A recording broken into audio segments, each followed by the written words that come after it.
What is up, guys? I am back to talk Survivor because it's been another week and we got another episode. This was episode 7. The episode was called The Thorn in My Thumb. Let me just say, Thorn in My Thumb, this episode, was the producers. And I will explain as we go through it. But there was just a lot of decisions that were made that I don't understand or just completely disagree with. And I feel like it's muddying up what was shaping up to be a pretty good season anyway. Now I don't know, I'm really irritated, so I don't want to say nice things about the season as a whole, but it's really just been this one episode that I've had big problems with.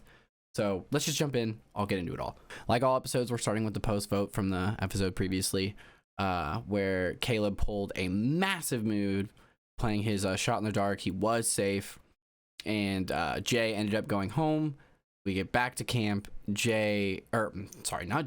Caleb is thanking everyone for being respectful and like pleasant on the island, even though he's clearly on the bottom, which was definitely demonstrated by the fact that he got all 11 votes at one point and they had to do that revote. So he's just kind of, thanking everyone for the way it's going, which seems pretty on par for Caleb. It's kind of part of his whole, optimism, positivity, and likability. It's kind of one of the things I admire about him. Some people might say it is fake or something he's doing just because this is his best shot at like being able to work with anyone else on the island, and I see no reason why it can't be a bit of both. Like why he can't be a genuinely optimistic person while also understanding and maybe turning it up a little to get further in the game, which is the same way I feel about someone like D, like someone I was talking pretty negatively about in the last episode, or I just have been in general. And it's not that I feel negatively about her. I think she is like a really good, hardworking person. I think that's even proven by her game style. Like she's ruthless. She wants to get ahead, and she knows she's doing this for other people, and she really, really wants to take care of those other people. So she's doing what we all would do. She's fighting for it really hard.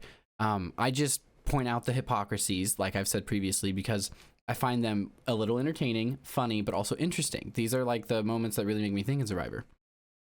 So yeah, just kind of wanted to point that out, just because I feel like sometimes when I'm talking about some players, it seems like I really don't like them as people, and that's not the case. I don't know these people. I just feel strongly about the characters they are being presented as in the edits, if that makes sense. But it's very rare I feel confident enough to say like I'm judging this person as a bad person, and I tend to specifically call out that like this is going beyond the game for me. I'm thinking blah blah blah blah blah, and I've kind of said that with Drew. I've admitted that it's personal, and I particularly find him arrogant, and I specifically think that I would not enjoy him as much in person in real life based off of my perception, which is just people in my life that he reminds me of. He's more than likely different from those people in more ways than one, but that's just kind of how brains work. We categorize like that. And so I see him, I think of X, Y, and Z from my life and my interactions with them. Clearly they didn't go well. So I see Drew and I think, nope. Anyway, moving on. Sorry. Definitely got sidetracked immediately, but I don't know. Survivor, I could just talk about it forever. I really could. Everyone's realizing pretty much immediately that, and calling it out, that what Caleb just pulled off is massive. It's a huge move. This will go down in Survivor history move. That was the rightest way Shot in the Dark has ever been played and probably could ever be played unless the vote was bigger. You know what I mean? Like he got every single vote. So, yeah, insane. Absolutely insane. And Caleb is definitely in even more danger now than ever because one, whole tribe just voted for you. Every single person. You're by yourself. That happened in one of those votes. And two, you don't have your advantage. And three, everyone's seeing that this was huge in terms of a Survivor resume for the jury. So, and merge is coming, any day now. They're all like clawing for it. So they're freaking out. And he doesn't seem to be thinking about this. Maybe he's just like super adrenaline rush and he like elated from surviving, but he doesn't seem to be thinking about it. And it's got me nervous because I mean, that's just a horrible combination. everyone targeting you, and you know, targeting you even more so, like doubling down on the idea because of what you just did, and you seem to be like, whew, I did it, let's go, thanks everyone. Thanks? What do you mean thanks? It's not over yet, but appreciate it. And then something really weird happened is Bruce pulls Katura aside. I don't even know if he pulled her aside really, but he's talking to Katura a little down the beach, and he decides he's going to slip this into the group ether, the group ethos, maybe the group's consciousness that Katura did not want to vote for Caleb, which is true to an extent. When they were talking during the last episode's reward, Katura brought up at one point, hey, if we keep Emily and Caleb, or Caleb and Emily, whichever way she phrased it, these people can be used as swing votes, ways to get an advantage on Reba, and we definitely know we're going to need that once the merge happens, because it's going to basically be Below versus Reba. Her whole tribe was like, straight up, no, absolutely not, and she backed off, as far as I could tell. As far as the edit presented, she backed off. She didn't say anything, so that to me, if anything, was her like getting in line, I guess, so to speak, as much as Bruce could hope for her to. So he just points out, you know, like, you didn't really want to vote with us for some reason. And then he's like, this is how you, I'm trying to get it out there that we can't trust Katura, because we can't trust her, and she is dangerous, which is crazy because he's currently the one engaging in a whole group manipulation, but obviously everyone's the hero in their own story. But all I'm saying is this is some straight up Survivor villain stuff right here, and he's like, this person is the villain. It's just interesting. And also not particularly fond of Bruce. He has rubbed me wrong a couple ways, especially, there was some moments that I definitely didn't like. I think it's pretty clear, and I think maybe it was the first episode of this review series, but yeah, it's a whole thing. Not that I'm like judging him harshly as a person, because I don't feel that I could say that about Bruce or really Drew. Honestly, yeah, I don't know, maybe I just over embellished too much. That's interesting to think about. Yeah, see, this is why I like Survivor so much, because it has me going back and forth all the time. And I think, I don't know, that's kind of how I feel about real life people. You know, I'm constantly going back and forth, and my brain really wants to take a group of traits about a person, or a group of, you know, mannerisms, things like that, weird things like mannerisms, dressing styles, just certain hairstyles, things about people. My brain really wants to like take and like be like, I understand you. I've always been obsessed with that, honestly. Maybe that's why I like Survivor. I've always been really obsessed with like trying to understand as much about a person in front of me as quickly as possible,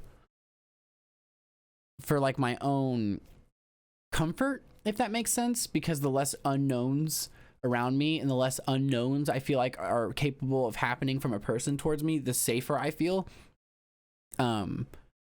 Just because even if something kind of shocking or alarming happens, if I anticipated it on some level, okay, you know, I can roll with the punch at least easier than if it catches me completely off guard. It's really weird. And I think that's why I really like Survivor, because I'm constantly doing that with every player. But then I'm also very aware that like data presented to me through the lens of a camera is always filtered to an extent. Even this, what you're seeing now. And it's even more so for TV and a specific, very specific type of lens when it comes to reality TV. And at this point, everyone's aware that there is like the concept of the edit when it comes to Survivor. So like, yeah, I don't know.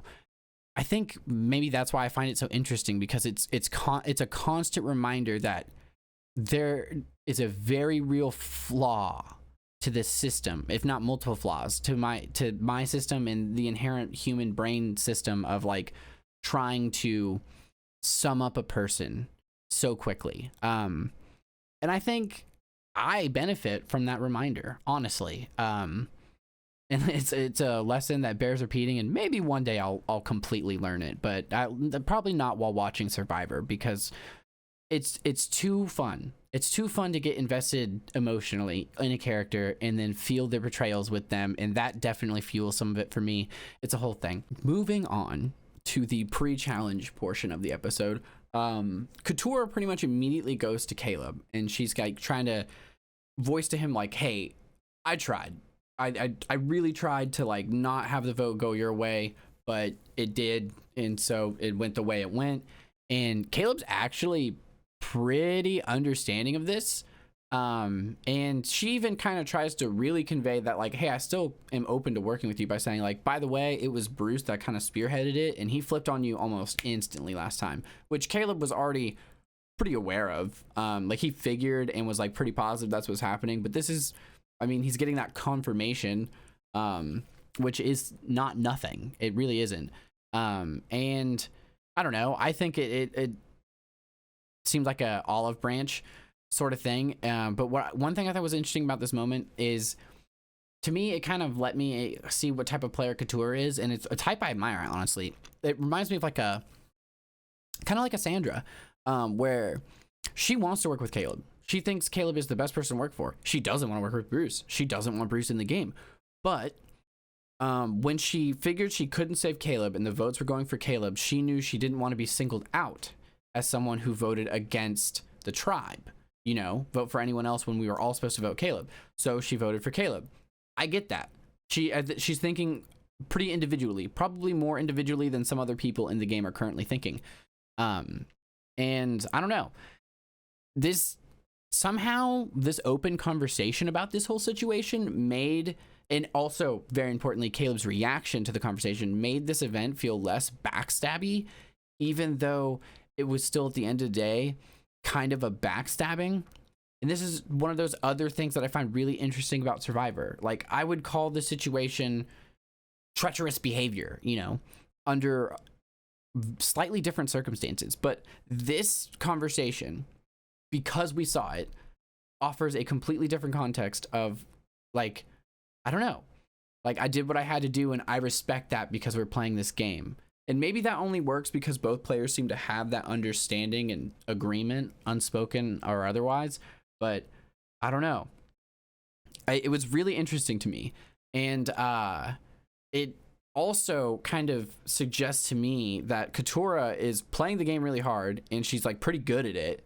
And because of where things lie in the post-vote situation, some people were already kind of like thinking about switching things up. There's a lot going on right now. Everyone's really nervous and anxious about the merge and what that's going to mean. So she might end up in a position potentially in further down the line a little where she has a lot of influence too. And people who get influenced late game, that can change the whole season. So I don't know. It was just one of those. This is what I was thinking as I was watching this. I was like, wow, okay. We jump over to Emily and Caleb talking, and Emily is trying to let Caleb know, like, hey, it seems like you kind of have the numbers now. People are talking, getting rid of Bruce, and I just want you to know that I'm still very open to working with you, which makes sense to me. Caleb and Emily are kind of kindred spirits to some extent. Yeah, no, actually, at this point, full-on kindred spirits. I was going to say maybe not because Caleb was doing really well on Lulu, but at this point in the game, it's these two and two big tribes. So yeah, they are. So they've always kind of had like this game relationship where just circumstance has brought them close. So she's just kind of like trying to re-extend that branch. And I think it's really interesting because Emily to me personifies Survivor in my interpretation of it in like so many ways. Her gameplay reflects this person who's just constantly battling between this sense of logic versus emotions, because she came in, you know, an accountant saying, I'm going to be extremely logical while I'm playing this game. It's going to be why I specifically succeed. And she was so aggressively logical out the gate that it emotionally it provoked the emotions of her tribe in like a very negative sense. You know, they felt like very like, oh, this person is otherizing themselves and I don't know how I feel about them. And so she was able to recorrect, and now she's in this war where like she wants to go with Caleb or like still reach out to Caleb even though he's kind of on the bottom right now because they have a relationship, but she also has these other alliances with like Austin and Drew where she's very much potentially aiming to go a different way, all for the sake of just you know, furthering her game. I don't know, it's so human, and because it's just like such the essence of Survivor to me, like just seeing the person wrestle with the reconciling of these two things, and like, you know, who am I outside the game, how is what I do in the game going to affect who I am outside the game after the game. Like, it's this weird massive blend of concepts that's like, I don't know, people have written papers, but more papers could be written about this to the end of time. Like, it is a very interesting concept, I think. But she I think might even be at this point my second pick. Like, if it can't be Caleb, I think I would want it to be Emily. Emily then goes and talks to Austin about Caleb, and it's kind of hard for me to tell at this point what's really going to end up happening with Emily, because like I said, as far as I can see, there's an internal war of which route are we taking. So I can't tell if she's like lying to Austin and Drew and feeding them information just to like keep them on the hook, or if she's doing that to Caleb, or if she's also just fence sitting and actually playing the game and just, you know, trying to be in a position where she has multiple options. So if one suddenly becomes not an option, she has an alternative route.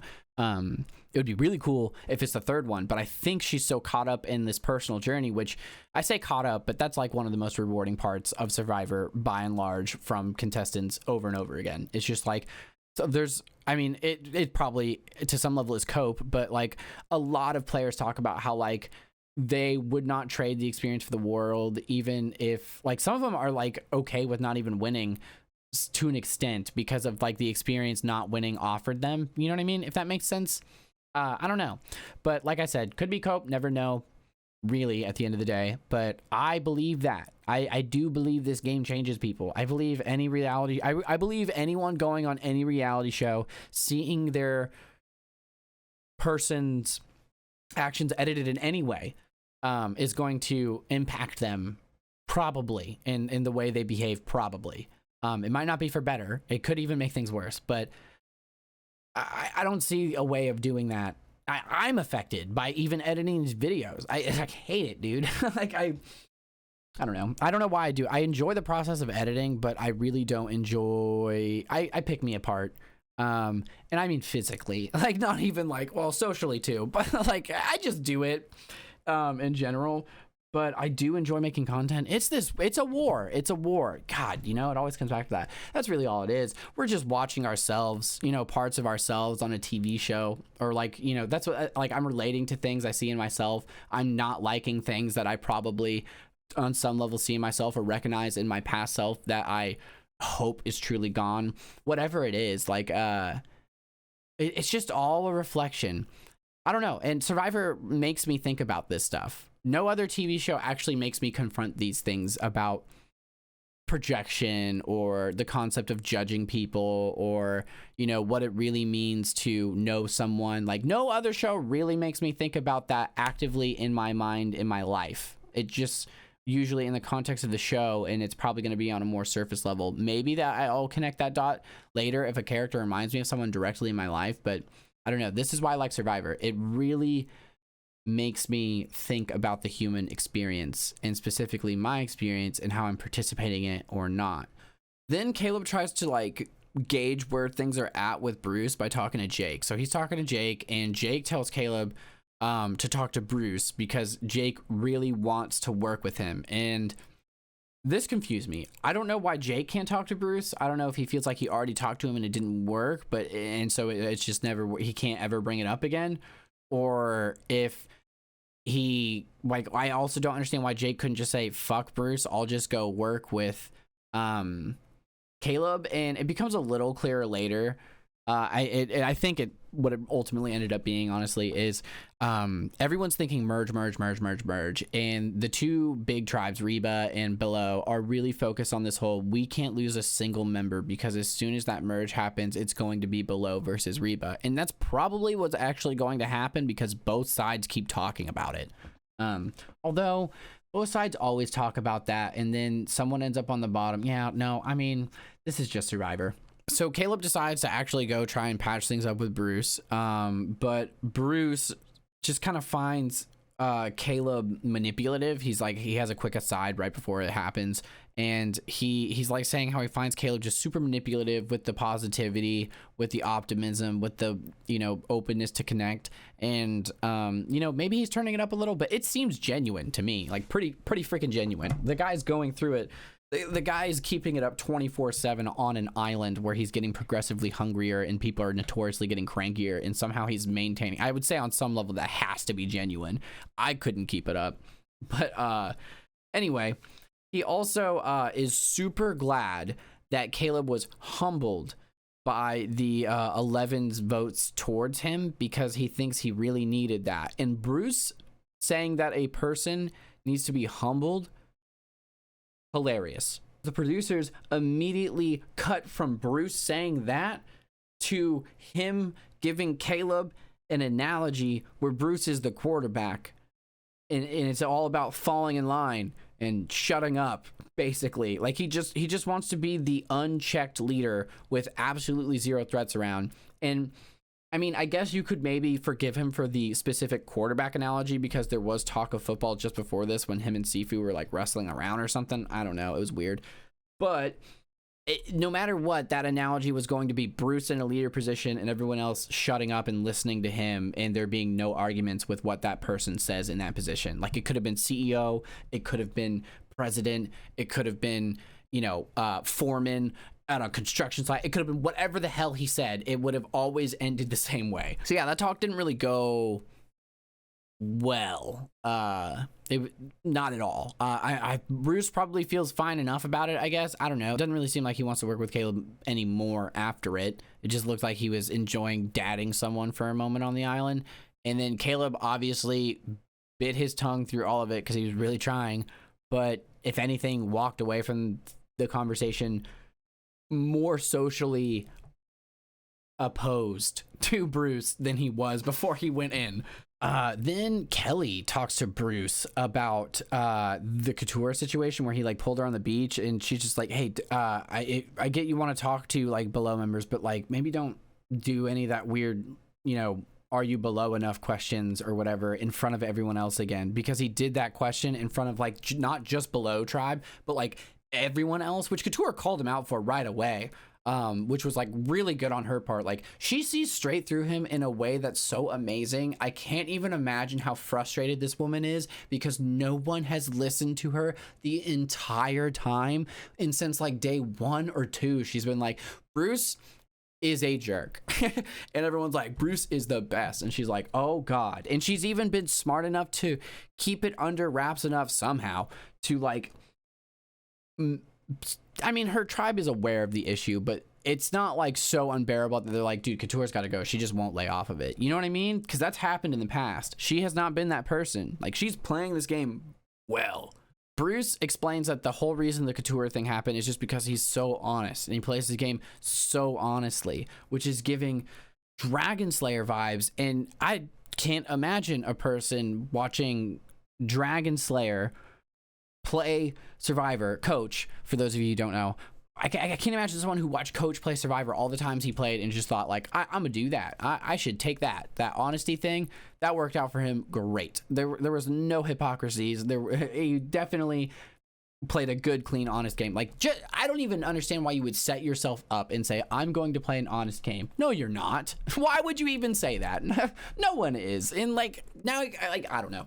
Don't give a free hypocrisy. like we're all full of them anyway, but like, you don't need to like intentionally create one when it's so avoidable. Just admit that you're going to play the game like everyone else, and it already makes you look like a better person than someone who insists they have some moral high ground to everyone else because they're playing the game differently. Okay, you still came to play the game full of backstabs. And I feel bad for Kelly in this moment, because she's genuinely trying to help Bruce, because she considers him a core part of her alliance and needed for the merge for a number. But I genuinely don't think Bruce is capable of that. He genuinely has seemed to me, again, this is me basing my perception of Bruce off of people I've met in my life. So this obviously, you know, I don't know the man, but his energy and his actions communicate to me he's one of those people who's like, I have learned absolutely everything that I need to learn in my lifetime. I am only here to teach now. And I've never understood that concept. Like, it's like people who actually think they hit max level IRL. What? Show me your secret. Where did you go? How many goblins did you slay? There is never a max level. There's infinite DLC to this shit like no one's even thought about. Like, we're just about to get the climate crisis installation or the update. We don't even know what's going to happen then. And sure, that might be like a big major setback, but I promise you the level system goes on. There's wildlife that is still here that will level up, and slowly the whales will take over. I'm calling it right now. A little bit of a sidetrack there, but all that to say that, like, no one's ever done learning. There's always a new skill to learn. There's always a new perspective to gain, or a new thing to discover. And it frustrates me when people behave in a way as if they cannot learn it all, or like they know a better way, or they'll just, I don't know, inherently figure out a better way, or anything that they're not interested in, there is no point to be interested in, and is a waste of time. It's just, I don't know, it's crazy. It's crazy. I can't imagine being so, is it narcissistic? I don't know. Maybe egotistical? Something like that.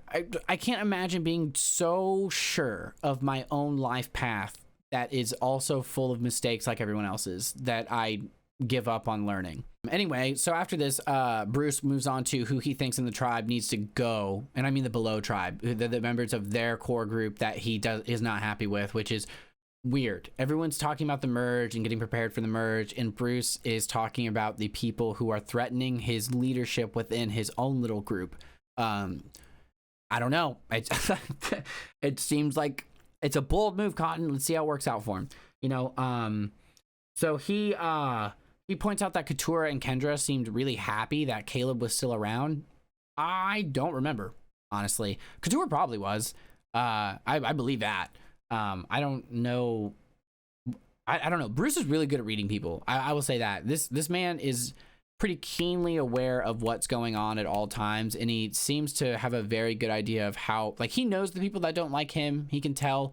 He's obviously really good at playing a crowd and like manipulating people into, you know, following his lead. Like, this dude can play. I totally get why he's here. He's doing it pretty well, and I understand why he was very upset that he was gone so early in last season, and it would have been crazy to see what he did in that season.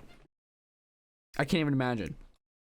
And I only say that because a lot of his first few days on the island were heavily defined by the fact that he had been here for like 10 hours previously. I can't believe people were so hung up on this idea that this dude who literally took 4 steps into the sand, split his head open, and then was sent home had some massive advantage. Like, it, in-group, out-group is so strong. Literally any difference. Like, oh, you've seen this beach before. Gotta go. It's crazy. Kelly has this really interesting line after this line from Bruce talking about how, like, you know, these are the people in our tribe that are not making me happy right now. And she says, you know, I love Bruce as a human, or I like Bruce as a human, but as a player, he is difficult. And that it's that concept I find so interesting. Obviously these people spend massive amounts of time with each other. So they get to know each other fairly well. She can see while in the game these separate people, you know. She really appreciates Bruce as, like, I don't know, husband, father, person of the world, person to talk to, you know? But as a player, she obviously finds him authoritarian, or a little more difficult, because he's so focused on these conflicts that really don't matter, and if they focus on, will harm their overall goal. I don't know. I just, it's interesting to me because it really brings that concept of, like, how much of the game is real life? How much of it is just a game? And can it still be just a game when you're talking about a life-changing amount of money? And does the circumstance one enters the game in, and how badly they need the money, change whether or not their actions are excusable in the game?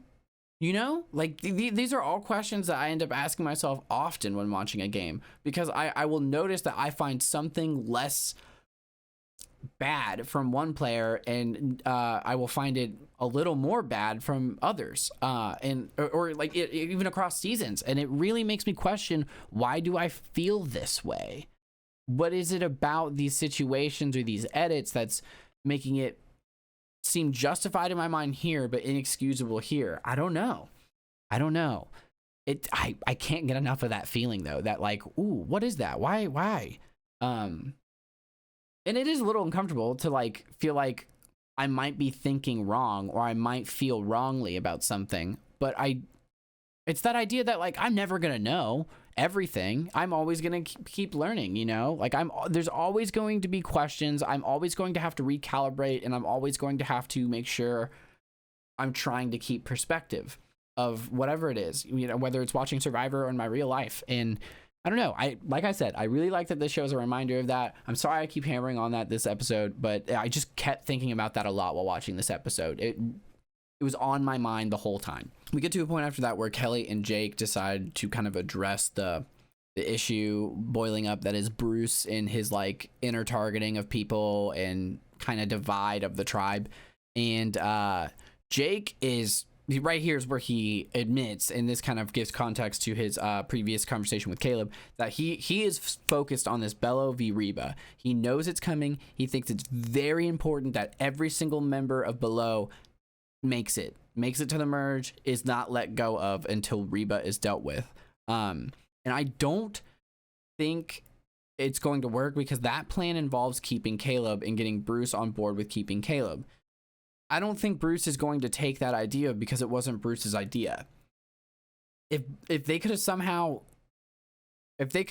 like made it to where Bruce discovered that himself, you know, maybe. But I think now, based off principle, he literally won't let it happen, because then it'll seem like Jake is potentially leading, even though he just made a single decision. But it definitely is too much for Bruce. He is very controlling in this game. He does not want to relinquish control at all to anyone for any moment, for any reason.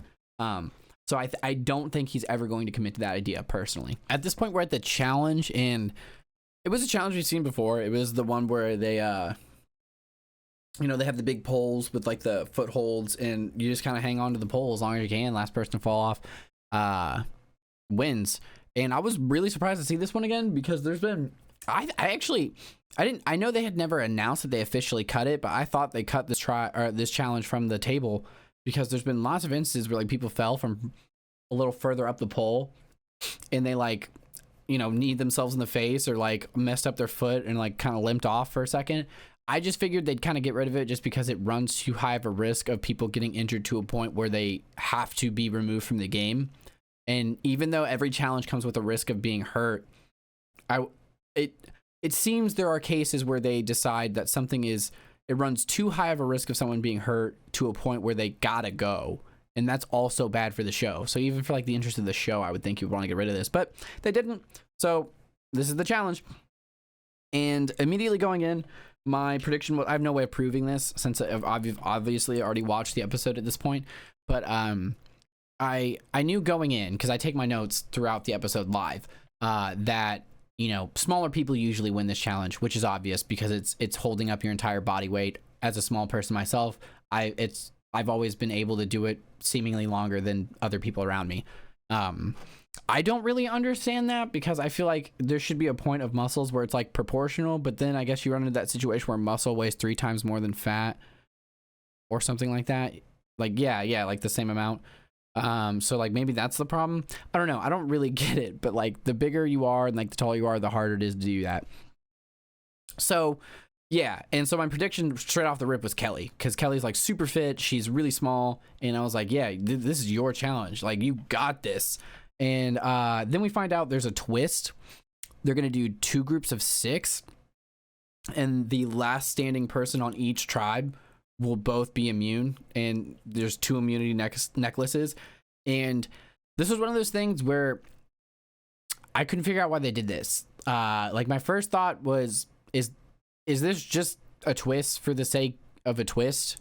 Because we, like, the community has already called out CBS or the producers for, you know, just throwing in twists willy-nilly for the sake of a twist and making the mistake of thinking twist equals good. But I don't know, maybe we didn't cover it enough. And the only other reason I could think they were doing this is because 2 immunity necklaces has to mean that there, you know, is like, why save two people unless two people are going to be eliminated? So if they need to eliminate two people, then maybe they have like merged too early. And if they merge too early, oh my God, I was talking like they didn't merge last episode. I'm an idiot. Okay, disregard earlier when I was saying the merge is coming up, the merge is coming up. It already happened. It seems like they're doing this because they are forced into eliminating two people in this one episode to make that earlier merge make sense. And if that is the case, why not just merge one episode later? And if it was because of Lulu's dwindling numbers or not doing well, you could have always done another shuffle if you had to. I don't know. It just seemed really weird to me. We don't know at this point that they're going to do two eliminations, but it's my best guess as to why there's two necklaces, because why would there be two necklaces for individual immunity? Kind of defeats the purpose of individual. And then there's a reward element to the challenge too, where the person who lasts the longest overall wins for the entire tribe of 6 a visit to the sanctuary, which is a taco bar with some soda. And they also get to go to tribal second, which matters a lot because they do, and another twist, reveal that the first person voted out will not be a member of the jury. And this made me furious and confirmed to me that they definitely did merge too early. And that's definitely why they're getting rid of 2 people. Because like the whole, and the reason I was mad is because the merge equals jury. That's like one of the defining characteristics of the merge mile marker is, hey, contestants, you have all made the jury. You have all kind of cemented yourself in Survivor lore or Survivor history as like one of those people. And they're taking that away for one person. For why? I don't know. It just seems like a twist that ultimately means nothing and does nothing except for like gut punching a contestant, and ultimately has no impact on the game. It doesn't really change anything. If you were compared this season to another season that was the exact same with everything except for that aspect of it, and like instead they just merged a little later, like one episode later, I don't think you'd have a single difference to the game other than one player didn't feel completely gut punched. So it doesn't feel like it's for the audience. It feels like it's specifically just to screw over someone. Anyway, people draw rocks at this point to decide the teams, and we get 2 teams, red and blue. On red, we have Jake, Dee, Austin, Julie, Caleb, and Katura. And on blue, we have Bruce, Sifu, Kendra, Kelly, Drew, and Emily. This challenge went by pretty fast. I'm not really going to give the play-by-play of it because it's just not interesting. One thing I will say is, though, there was a moment previously in this season where Dee was kind of singled out for her big feet, or not her big feet, her big toes. She let everyone know that she has like longer than normal big toes, and they all kind of had a laugh about it, which is hilarious to me because I've been rewatching The Proud Family lately, and there's this whole episode about La Cienega. She's not. I don't even know if you find out where La Cienega's family's from, but she's not Cuban. But she is Latina, and she gets singled out for having big feet. I come from a Hispanic family, and there are members of my family who also were pointed out for having larger feet. I don't know if that's a Hispanic thing, but like, I don't know. It was just funny to me because it reminded me of the Proud Family episode, and I was like, oh shit, La Cienega. Anyway, that is all to say that Dee won for the red team and Kelly won for the blue team, and Dee actually won overall, and she attributed it to her big toes. And maybe that's true. I don't really think there's any way to like measure that, but like her big toes were on the ledge. Like that's because of, I mean, just the way people are shaped and the way the pole works. Your toes are on the inside, your big toes are. So those were the ones that she had on the thing. So maybe it did help. So she was really happy, and that, I don't know, that moment kind of made me happy just because it reminded me of that moment where La Cienega is like feeling really insecure, but she was really good at swimming. And I can't even remember how the episode ends, but Penny's dad makes her feel better. I don't know why I'm talking about the Proud Family when I'm trying to do a Survivor react, but this was what I was thinking about when I was watching the episode, so it feels important to bring up because I like sharing my experience watching the show. That's kind of where I'm at. So yeah, I was like, you go, La Cienega. Now we find out after that Blue, since they didn't win, has to go to the Lulu camp, and that's a twist. Jeff's like, another twist, you guys have to go to old Lulu. And obviously Emily's like, no, please no. And again, I ask for why. What does this do? It doesn't do anything. It doesn't have any impact. If they were to stay there for, like, they're just staying there until tribal. I don't think they're, like, because they're merged now, so they still all go back to Reba, I'm pretty sure, when all this is said and done. So it's not like they're having to live here to the point where the not as good shelter or whatever will impact their performance in a challenge potentially. It's nothing like that. It's literally just you have to hang out here for the afternoon while you figure out who you're going to vote out. Okay. Oh, okay. After that, we see the next thing we see is the winners group go to Sanctuary, where they're getting their tacos together, they're drinking their soda, they're all talking, and Julie and Dee kind of start bringing up the conversation of, you know, I think we should be targeting Caleb. Like, we need to go for Caleb. That was a big move. We got to get him out. And Jake, in a side, I believe, is talking about how it's not good for his game to get out Caleb because he needs Caleb. Caleb is good as a shield. Well, he says, I want to go deep in this game with Caleb. He's good for me as a shield. Or maybe I have this flipped in the order, but I think this indicates to me that Jake plans to sacrifice Caleb in the end, or like vote him out sooner than later. He says go deep with him, but when he says go deep with him, I think he means like definitely before Final Five. Jake then points out that he sees that Dee is getting more and more powerful, and that Julie really follows D, and they're close. So he's like, D's immune, so we gotta go for Julie. We gotta disarm D. And I hate when people say that in this game. They're like, we gotta disarm them by taking out their ally. Like, the ally is a person with agency. I know maybe it doesn't seem like they're behaving with agency, and this is all part of island perception for sure, and in-group, out-group for sure. But like, it always rubs me a little weird when people are like, we got to disarm them by taking out this whole other human being that's making their own independent decisions that just more often than not align with this person. But even that could be part of their whole plan to make this person look like the asshole long enough while they plan to backstab them and a couple more people later. You know what I mean? Like, we've seen so many resumes like that, but whatever.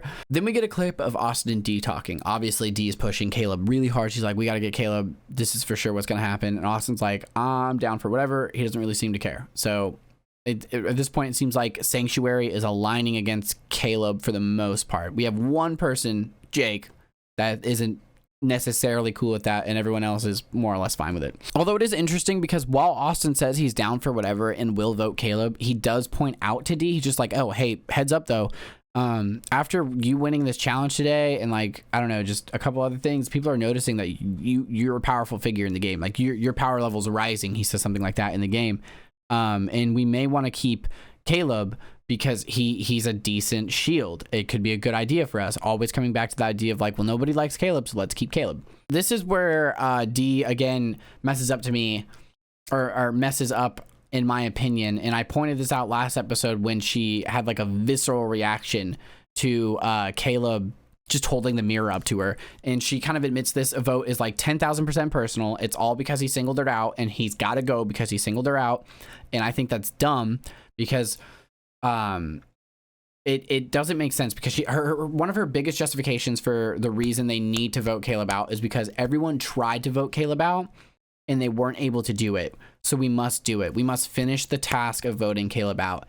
And I can understand that perspective maybe in early Survivor, but it made only so much sense then, since so much changes between each vote and every day is different and alliance lines are constantly being redrawn because you don't know where people really stand with one another. It barely made sense then. It makes absolutely no sense now. And for someone to be committing to that logic just seems like a rookie mistake to me personally. But again, hungry, tired people on an island, not exactly thinking their best. I'm sure a lot of contestants go home and watch themselves play and think, oh my, well, to be fair, they're seeing the whole edit. So anyway, she then has an aside that really rubs me wrong. And she says, you know, I'm the one in power. We are voting Caleb out no matter what. And that, like, I get it feels good to have power, especially when you feel like you haven't had all the power. And because power is safety sometimes in this game, especially if you have a necklace. But this is horrible. This not only shows, like, if she didn't have the immunity necklace on, I would swear she was going to be blindsided this episode, because it's so hilariously arrogant. Like, honestly, and it also just shows such a tunnel vision on one task that there's no way she's not going to be blindsided, because she's not paying attention to anything else other than, like, we got to get Caleb out. This is what's happening because I won and I said so. And it's a good way to get your alliance to feel otherized, or feel you're otherizing yourself. You know, like, you're being too authoritarian. You're rubbing people the wrong way. You're stripping them of their agency. Literally no human likes that. So I don't know. To me, as soon as she said that, I was like, oh, well, we'll see. Obviously she's not going to get voted out, but we'll see what happens now and where you stand socially in the tribe after you lose the necklace. And Jake is immediately rubbed the wrong way by her tone. And he has, like, this whole thing where he's like, I feel like I've been being told what to do the whole time I've been playing, and I don't want to be told what to do. I want to have control in this game. And this confuses me a lot, because it was not that long ago where he was telling Caleb, you need to talk to Bruce. A moment where he could have taken control, and he specifically relinquished control, was laissez-faire with it, you know, like, oh, don't take it, or like, don't make me decide or make me do anything. So I couldn't tell if this was, like, maybe some internalized, I mean, I guess not internalized.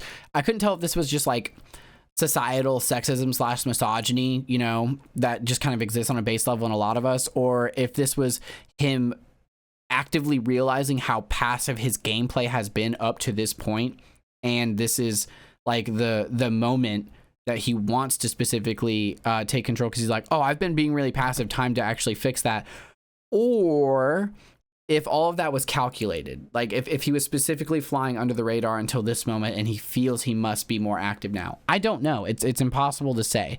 But again, these were my thoughts as I was watching this. Like, just like, that's weird that as soon as a woman is the one giving the orders, that you were like, I can't stand this. This is terrible. And I've been watching Bruce order you around for 6 episodes, but whatever. And I don't think Jake's a bad person or consciously sexist, to make that clear. Like, you know, everyone's got internalized. We all grew up in the same flawed society. You know, you can't escape that. We can't escape certain elements of things that were built into the culture. We can learn to consciously address them and try and move forward, you know, and bring new concepts into the culture. But, like, we are not unaffected by our past. No one is. It's kind of the whole idea behind that whole those who forget the past are doomed to repeat it thing, which bears repeating on Survivor, because, man, there are a lot of people who, like, I feel like I walk into the same mistakes over and over again throughout single seasons. I can't think of anyone in this one, but still. So then we get Jake and Caleb talking together again, kind of coming together and trying to figure it out again. And Caleb pitches the idea of telling Katurah that Bruce has an idol to kind of shake things up, and maybe get something working their way to where Caleb can stay. Jake really doesn't want to do this. I'm not sure why, but he feels it's the wrong move, maybe because it's not his idol, and he doesn't want it to get back to Bruce that he leaked that information. Could be as simple as that. I don't know.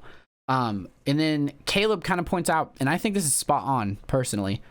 He points out that since Austin also knows about the idol, since he was there when Bruce told Caleb and Austin, and Austin's the one to tell Katurah that Bruce has the idol, then Katurah's for sure going to say, okay, absolutely screw Bello, I'm all Reba, and she's gonna just go with them, which would make perfect sense to me. I would probably even do it in the same position, because, like, okay, you clearly, I'm outside the alliance. If everyone knows but me, only 2 people know he has the idol, but the whole tribe knew he was looking for it, and that's kind of a big deal. Jake, in response to this, says that they should go Julie, because he thinks he can get Austin on board in the event that there's a tie, because they have 3 votes for Julie. If they vote Julie and they vote Caleb, there's a tie. He can tell Austin, you know, look, man, it's either a rock potentially takes you out of this game, or you vote Julie. And we keep Caleb around because he's a shield. And he even tells Caleb, I could pitch you as a shield. And Caleb's like, I mean, yeah, whatever. One more day in the game. Because that's kind of the game he's been playing for a while now.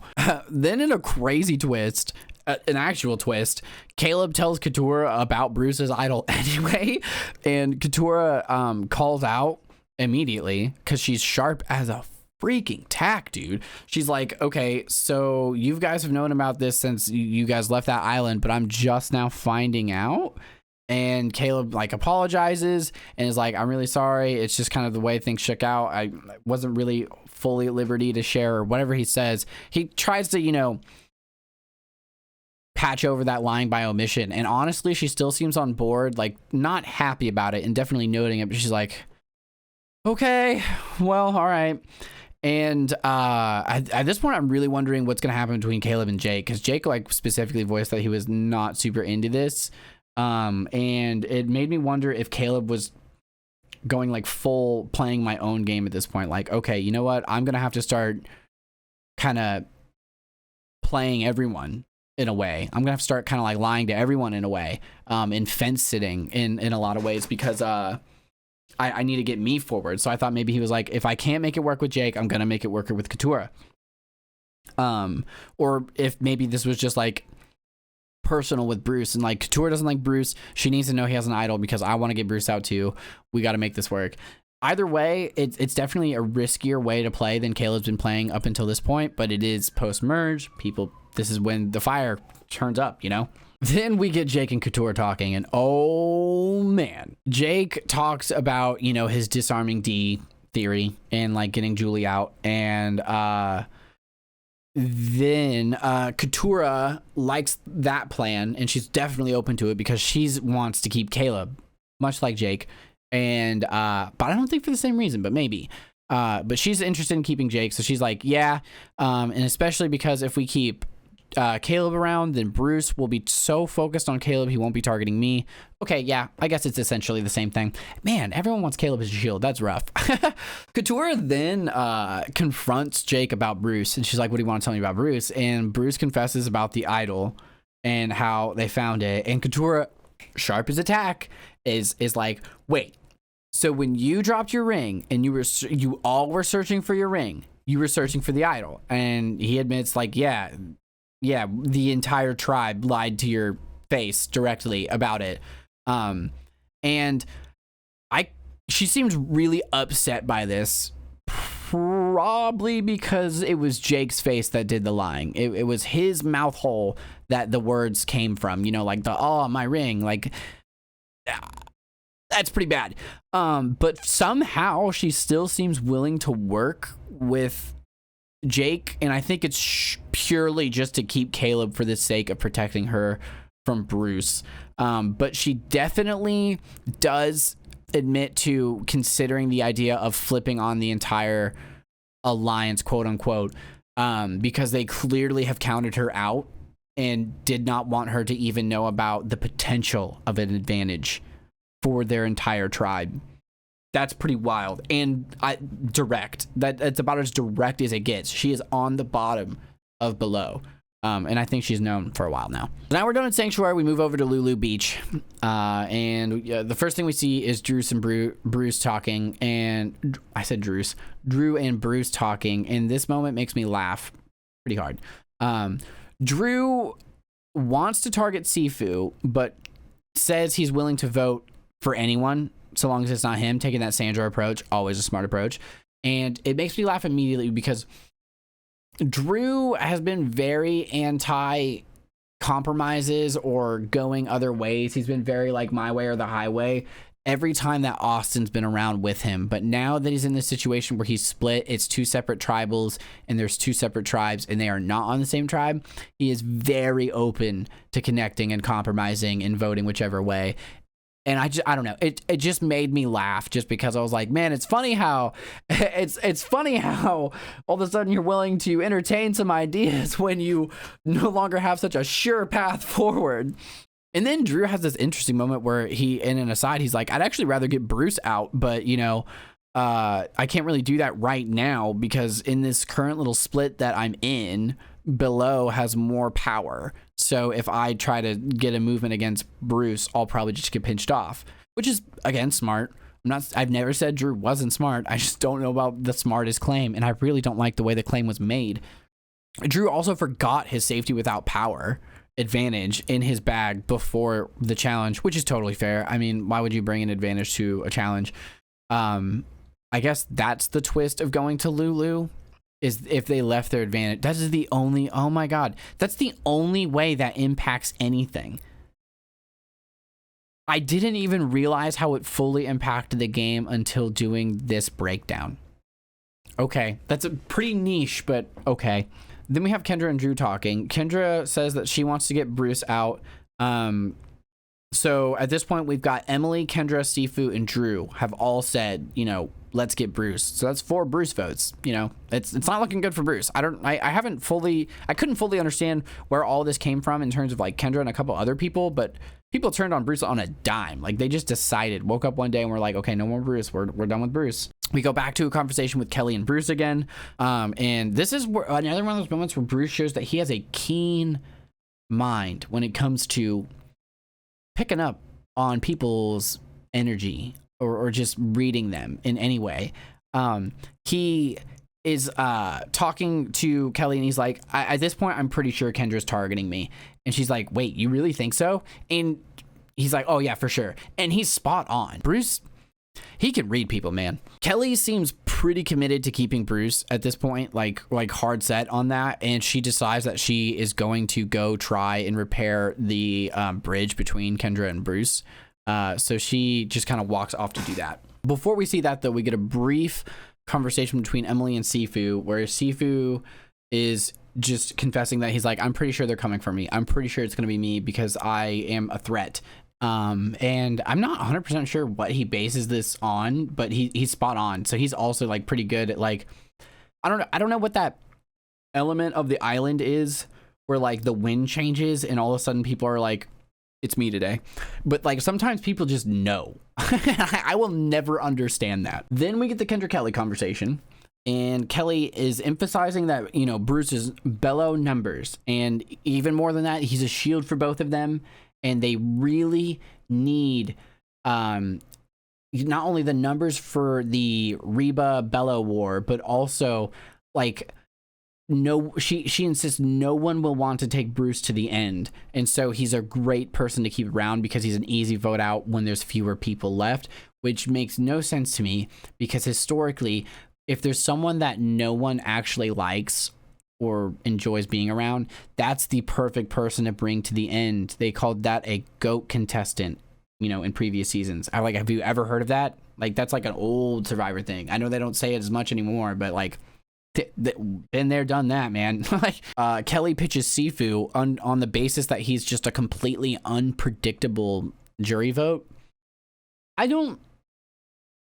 Maybe this is me not understanding social things as much as other people, but I don't understand why. I don't understand why Sifu is viewed as an unpredictable vote, or at the very least, more unpredictable than any other contestant, because I feel like a fair amount of people make their decision final tribal. Maybe not. I don't know. But if it were me, I feel like I would definitely be swayed by some things from the final tribal, because sometimes it comes down to whether a person owns up to stuff or not, you know? Like, sometimes that has changed who I think should win. I don't know, but I just thought that was a really weird distinction to vote. Maybe it was just something she was saying. We get Kendra talking to Drew next, kind of, you know, bridging the information over from Kelly. And Drew says he doesn't want to vote Sifu because getting Bruce out is on the table. And if Bruce is a possibility, it's got to be Bruce. At this point, Kendra recommits to Bruce, just going back and forth, but she is also shaking her head no while she's saying this is completely locked in to Drew. So I don't know. I'm not big on the whole let's read body language through a YouTube video or TV, because to truly read body language, you have to establish a baseline with people. You have to know these people. You have to understand their mannerisms, the way they speak.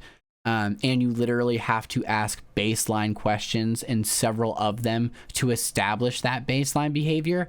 But the concept of offering an affirmative while physically delivering a denial, or offering a denial while physically displaying an affirmative, that typically speaking, and very generically speaking, but not always, when people's body language directly contradicts what their words are saying, it is because they are engaging in some level of manipulation. It doesn't necessarily mean they're being outright dishonest. It's not a complete lie, but they are engaging in behaviors that show they are thinking about things that may contradict what they are suggesting at the moment, you know?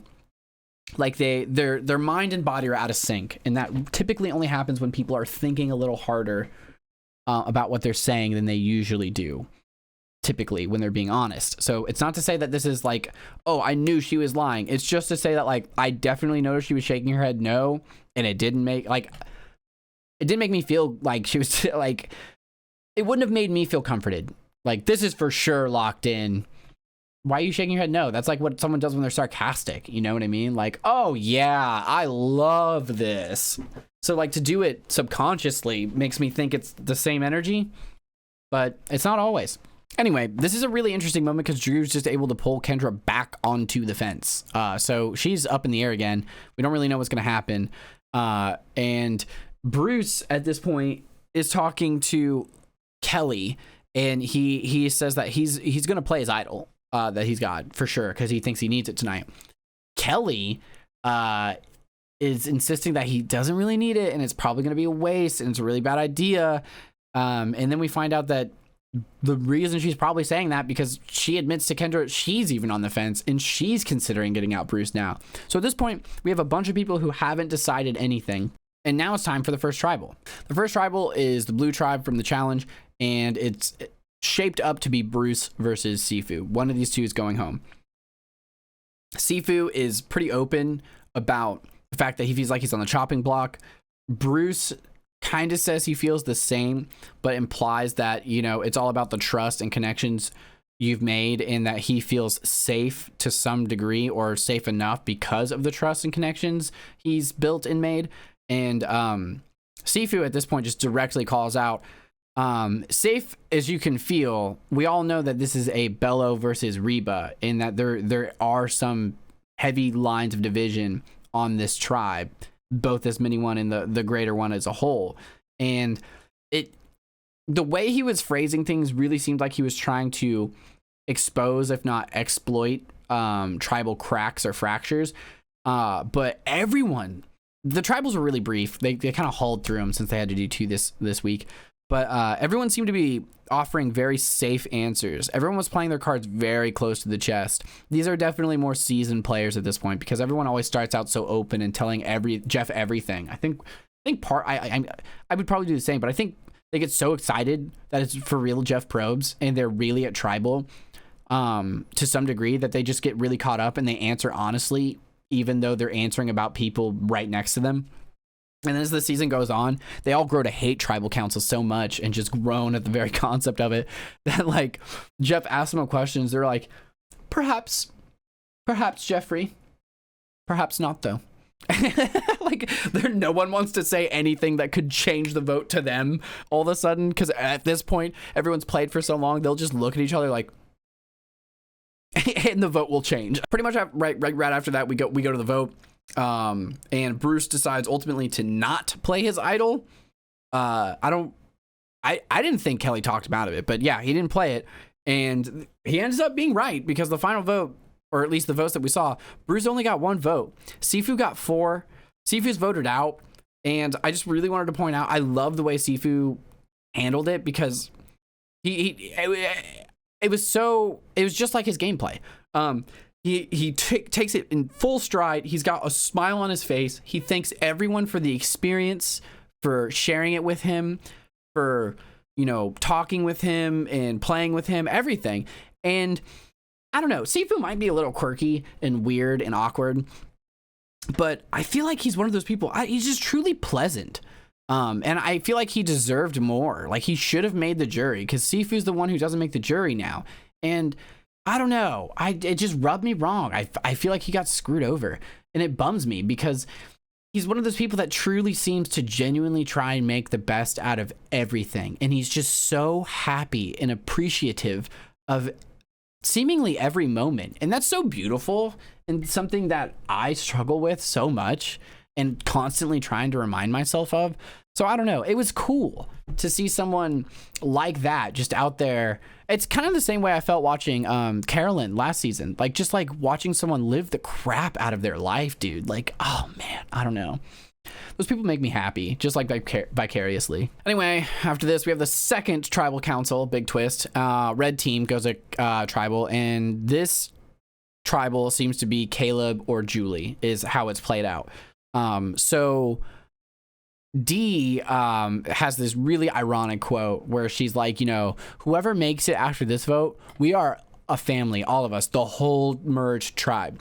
Which, it's only ironic because I don't understand how anyone, especially anyone from her tribe that's worked with her, could take this comment seriously. Most of her plays and most of her votes that she's done or pitched have involved cannibalizing a member of her alliance. So like, being a member of Dee's family is the same thing of being a member of potential target list. Like, there is no difference. She's offered no additional safety with that statement, but like, whatever. I don't know. If it works, it works. If people can't pick up on that, that's them, you know? Like, that's just them getting outplayed by her. Jake then kind of has a damning comment at the end of this, and he says, like, you know, my vote tonight is about my game, which for someone who's just pitching tribal stuff the whole time and whose tribe is also kind of on this whole below versus Reba, it just seems like a very direct way to kind of raise your head a little too high, as what do they say, like the turkey that stands the tallest or whatever, the bird that stands tallest, or the bird with its head down doesn't get its head chopped off, whatever that weird Midwestern saying is, that I can't think of right now. That it seems like he's the one putting his head too high, and so it's gonna get lobbed off because, like, dude, you're singling yourself out. We get the vote after that.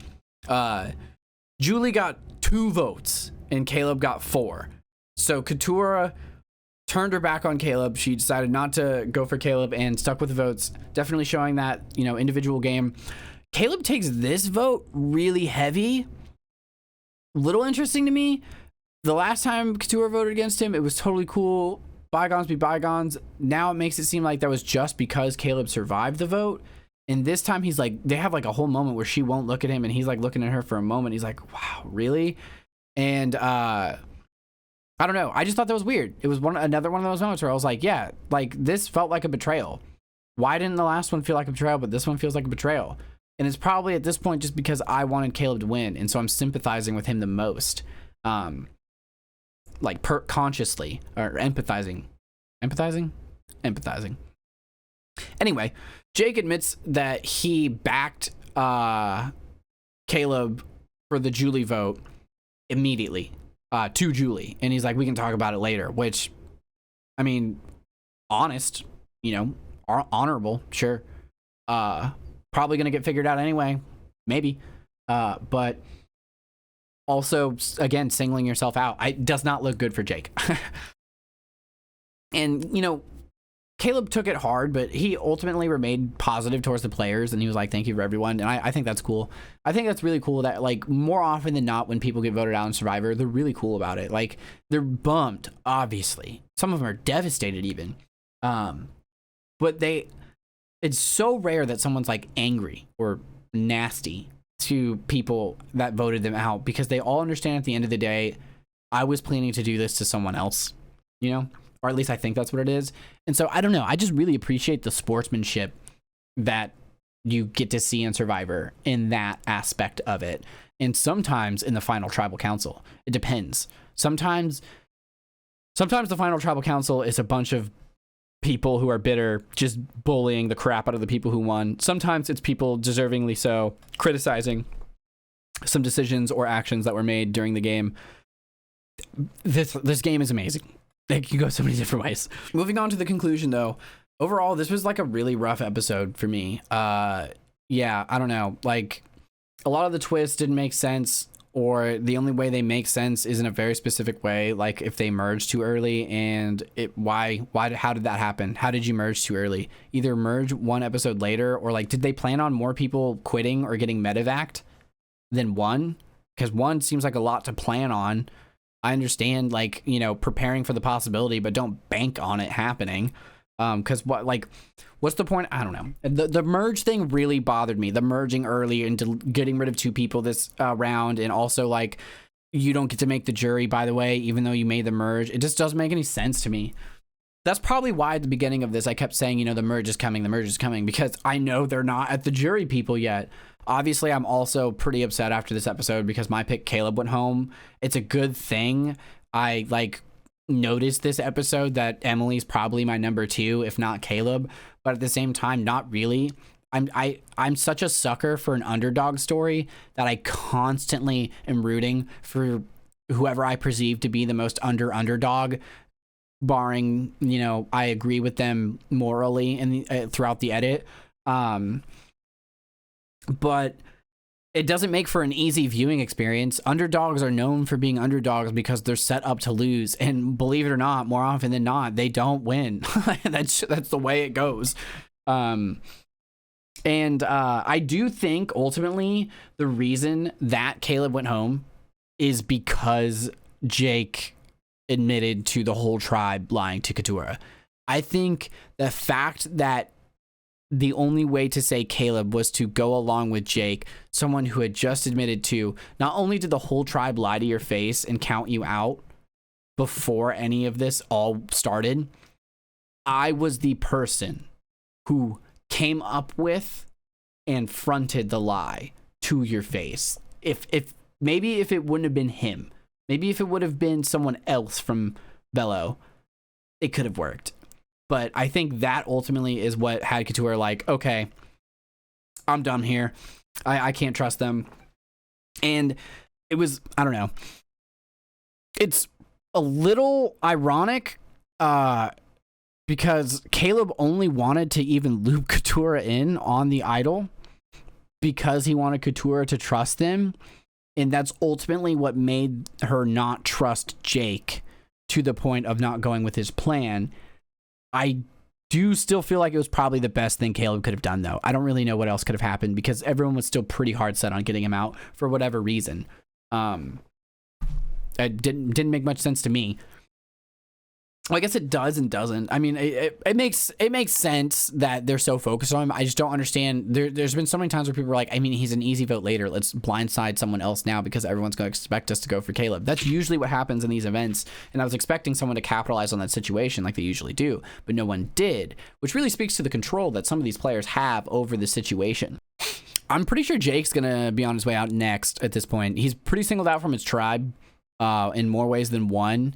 And he also, you know, he's cut off his route with Katurah because there's no way she's going to trust him. And as soon as Daddy Bruce finds out he not only spoke to non-Below members, but even like planned to like target Julie, oh, dude, it's over. It's over. Bruce is going to like not like that at all because that's like against his whole thing.